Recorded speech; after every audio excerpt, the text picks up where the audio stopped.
It's very common to see words animated, and that's what we're going to be doing right now. Um, what you can see here is I've read the assignment, and I know I wanted to say movie by and then your name. So what I'll do is use my name. My first name's Chris, and I'm going to get that going. And the assignment says have the letters come from off the stage. So the first step is to come in here and add my name. So what I'm going to do is type in Chris right now.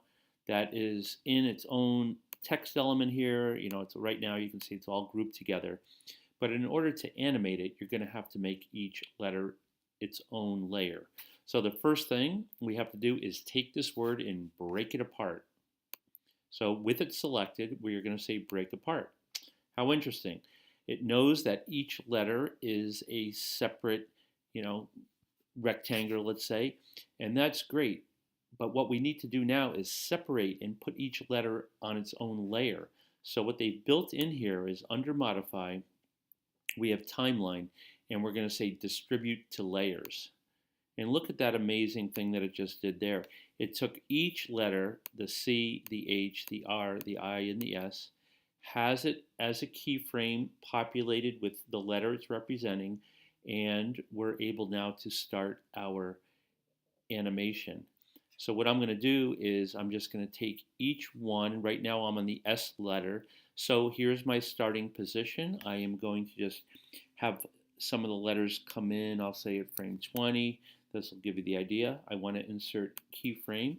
I am then going to take the S, and I wish I could see where it says my movie. So what I should do is be smart there, and since that's in layer 1, I want to say, hey, show me where my movie is. So, okay, so now I've got that there, movie by, and I've moved the S. You guys have seen how I've been explaining all year what these circles represent. I don't see a blue rectangle for my motion tween, so I need to go in between the two keyframes and say create a classic tween, and I now know that that S is going to move into that position I've got.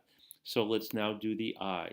So there it is. I'm going to insert a keyframe, and now I can see I want the I next to the S. Nicely done. I'm going to come in here and say, hey, let's give it the old classic tween. Looking good. I'm now coming frame 1, clicking on the R. I am then going to go to frame 20, give myself a keyframe there. There's the other letters. I'm going to drag that down roughly close enough for the now.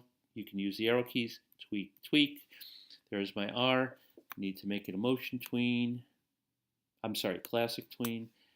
Let's keep it going. Control click, keyframe. Come on, H, get down there with your buddies. There's my H. I need to control classic tween. No mystery now. There's the C. I'm going to create that keyframe so I can then change something about it. Put the C right there. Good enough. And now I'm going to come in and create that classic tween. Now, I've got a movie. Let's view it, because what we're going to want is one adjustment. Movie by Chris. Movie by Chris. Well, we need to hold it at the end of the movie. So we've got now, let's see, what is our frame rate? 24. That's pretty fast. We can live with that. That just means when I want the action to stay, I'm going to have it be for, if I be 1 second, 24 frames. So let's make it be 1 second, which is 24 frames. 20 plus 24 is 44. I'm going to go right there, and I think I can be this clever. With them all selected, I can say insert frame. Look at that time saver. I just did that for all of the layers. So now let's view our movie and give them a chance to read my name, because I'm proud of my movie. So here it goes.